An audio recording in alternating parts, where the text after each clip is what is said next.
Lord, மீண்டும் ஒரு நல்ல நாள் நம்முடைய கரங்களிலே கொடுக்கப்பட்டிருக்கிறது. கர்த்தருடைய நாமம் மகிமைப்படட்டும்.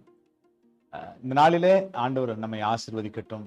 இந்த நாள் நமக்கு ஒரு இனிதான நாளை அமையட்டும் என்று நான் உங்களை வாழ்த்தி, வேதத்திலே 143 சங்கீதம் அதனுடைய 10 வசனம் இப்படி சொல்லுகிறது: உமக்கு பிரியமானதை செய்ய எனக்கு போதித்தருளும்.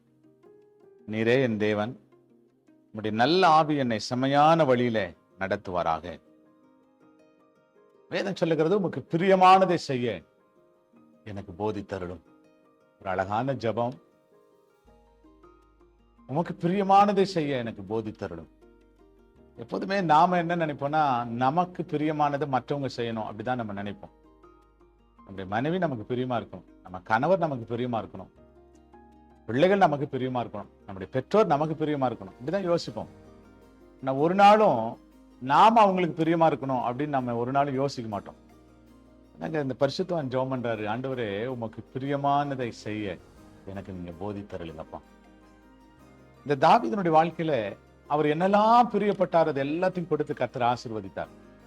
தாவீதுனுடைய பெரிய விருப்பம் என்னன்னா, ஆண்டவரே உமக்கு பிரியமானதே சொல்லுங்கப்பா, நான் நிறைவேற்றணும். இந்த உலகத்துல நான் நிறைவேற்ற வேண்டிய ஒரு காரியம், உமக்கு பிரியமானதை செய்ய எனக்கு போதித்தருளும். அவர் ஆண்டவர்கிட்ட கேட்கிறார்.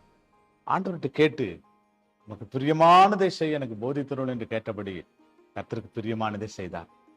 வேதத்திலே தாவீதுனுடைய முடிவை குறித்து ஆண்டவர் சொல்லும்போது சொல்றாரு, கர்த்தருக்கு பிரியமானதெல்லாம் அவன் செய்தான் என்று ஆண்டவர் சொல்றார். ஆகவே தேவ பிள்ளைகளை இன்னைக்கு ஆண்டவரை பார்த்து கேட்போம், ஆண்டவரே உமக்கு பிரியமானதை செய்ய எனக்கு நீர் கற்றுத்தாங்கப்பா. நம்ம ஆண்டவருக்கு பிரியமானதை செஞ்சுட்டோன்னு வைங்களேன், நம்மள ஆண்டவர் ஒரு நாளும் ஸ்தோத்திரம் தனியை விட மாட்டார். ஏசு அப்படிதான் சொல்றார், நான் பிதாவுக்கு எப்போதும் பிரியமானதை செய்கிறபடினால் அவர் என்னை தனியே இருக்க விடுகிறதில்லை. ஆகவே தேவனுக்கு பிரியமானதை நிறைவேற்றுவோம். கர்த்தர் நம்மை ஆசீர்வதிப்பார். ஜெபம் பண்ணலாம். நல்ல ஆண்டவரை உம்மை துதிக்கிறோம்.